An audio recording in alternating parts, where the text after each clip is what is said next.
Welcome to the Fear and Greed Afternoon Report for Friday the 2nd of September 2022. I'm Sean Aylmer.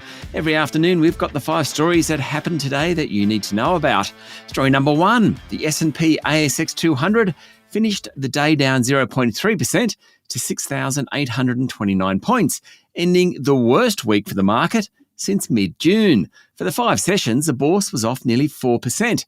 Today, the materials sector led the market lower on the back of concerns about demand for iron ore out of China. Another major city in that country has gone into lockdown due to COVID.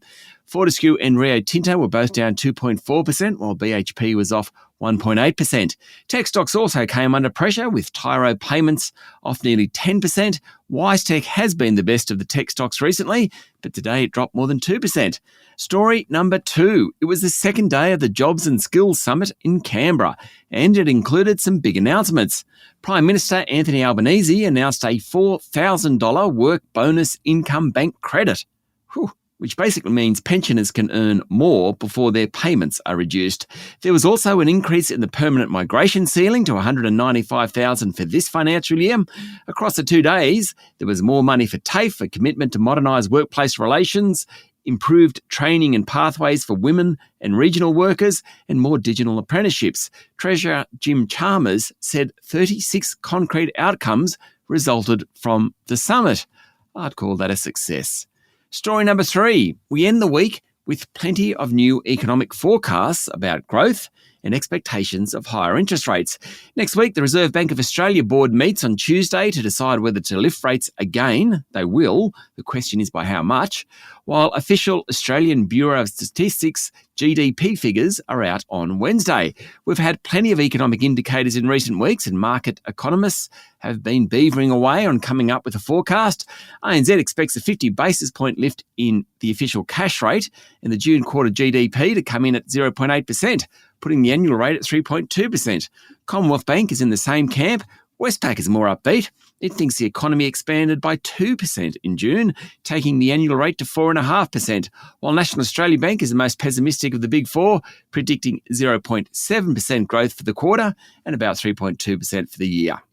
Story number 4. Prestige car maker Mercedes-Benz has been hit with a $12.5 million fine in the federal court after the Australian Competition and Consumer Commission pursued it for a lack of urgency in communicating with some customers over the recall of potentially deadly Takata airbags. The Takata airbags, made by a Japanese group, have been the subject of a worldwide recall across many car brands since about 2014. According to the Financial Review, the federal court ordered Mercedes-Benz Australia Pacific to pay penalties of $12.5 million for failing to use, and I quote, attention-capturing, high-impact language, end quote, when communicating with 27 consumers about the compulsory recall of the airbags. And finally, story number 5, plenty happening on Wall Street. First, the currency.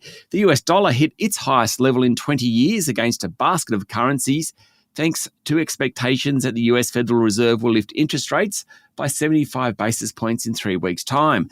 That pushed the Aussie dollar back below 68 US cents. It came after yet another Fed member said the central bank still had work to do, i.e., rates are rising. The broad-based S&P 500 finished trading this morning up 0.5%, though the tech-heavy Nasdaq was down slightly. That's it for the afternoon report for Friday, the 2nd of September 2022. Michael Thompson, Adam Lang, and I will be back tomorrow morning for the weekend edition of Fear and Greed. I'm Sean Aylmer. Enjoy your evening.